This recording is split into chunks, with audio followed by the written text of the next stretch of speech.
Dans le dessin d'architecture ou du dessin technique, on retrouve différents types de traits et différentes épaisseurs. Ici, je vous ai remis un petit cadre avec les différents types de traits, leur épaisseur et leur représentation. Dans un premier temps, on va s'attarder sur l'épaisseur forte, la plus épaisse, c'est du 0,5 ou du 0,8. On retrouve des types de traits continus pour le gros œuvre coupé et les lignes de sol. Généralement dans les plans, le gros œuvre coupé c'est le contour des murs, intérieur et extérieur, et la ligne de sol c'est au niveau des coupes ou des façades.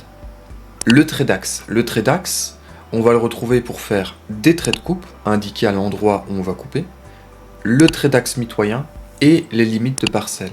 Donc l'axe mitoyen, on va le retrouver aussi bien dans les plans que dans le plan d'implantation, et les limites de parcelle, ça va être sur les façades, mais aussi sur les plans. En trait continu moyen, on va retrouver donc l'épaisseur 0,3 à 0,5, toutes les menuiseries coupées, que ce soit en plan ou en coupe.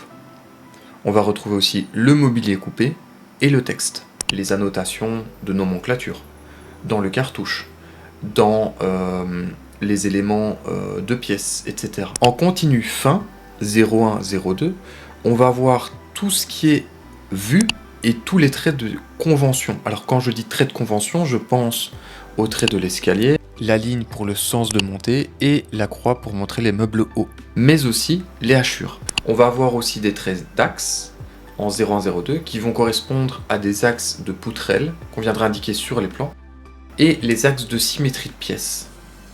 Alors ça c'est un peu plus rare en architecture, mais on le retrouve dans le dessin technique. Pour terminer, les traits interrompus. 0,1, 0,2 toujours. Ça va être les traits cachés ou tout ce qui est sans ouverture de porte, sans ouverture de fenêtre. Voilà, je vous mets quelques petits exemples, mais c'est le principe. Une fois qu'on a bien compris ça, on va pouvoir s'attaquer à l'analyse des plans.